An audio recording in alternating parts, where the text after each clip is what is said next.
이번에는 요실금 수술 중에서 재수술 사례를 이야기해 보겠습니다. 말 그대로 재수술은 수술을 다시 하는 거지요. 근데 왜 요실금 수술인데 다시 하는 걸까요? 그 이유에는 첫 번째, 그 수술 자체가 적응증이 잘못된 거죠. 수술을 하지 말아야 될 세럼을 수술을 해서 수술하고 나서도 요실금이 다시 생겼다고 믿는 겁니다.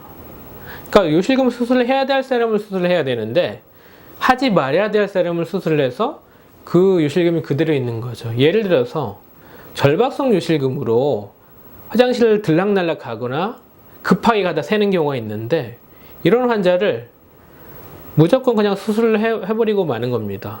그렇게 되면은 이 수술 자체가 요실금에서 복압성 요실금을 수술해야 되는데 절박성 요실금을 수술해서 환자는 수술하고 나니까 좋아질 거라고 생각했는데 실제로는 좋아지지 않으니까 재발했다고 하는 거죠. 그래서 다시 수술하러 병원을 찾는 겁니다. 실제로 이런 경우에 있어서는 수술을 하면 안 되는 거고요. 수술을 해도 그다지 효과가 떨어지는 경우가 많이 있고 그 당시 때는 좋았지만은 나중에 다시 나빠지는 경우가 많이 있습니다.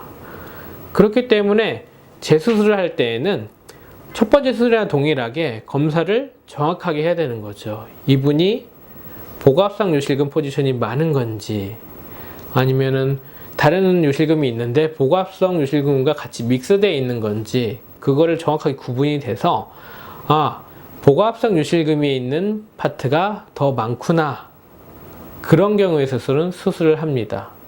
똑같이 요실금 수술을 하는 거죠. 그런데 그 수술을 할 때 그 이전 요실금 테이프를 어떻게 하느냐, 그게 궁금한 경우가 많이 있습니다. 그런 이전 테이프는 제거할 수도 있고 제거 안 할 수도 있습니다.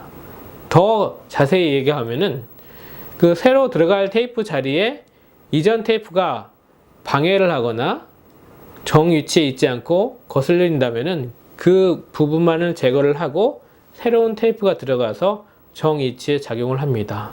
근데 막상 수술장에서 그런 환자한테 들어갔을 때 그런 이전 테이프가 잘 발견되지 않는 경우도 많이 있습니다.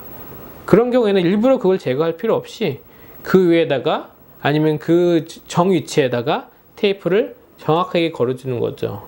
그러니까 환자분들은 재수술을 할 때 이전 테이프를 제거하는 줄 아는데 전혀 그렇지 않고요. 제거할 수도 있고 제거 안 할 수도 있는 겁니다.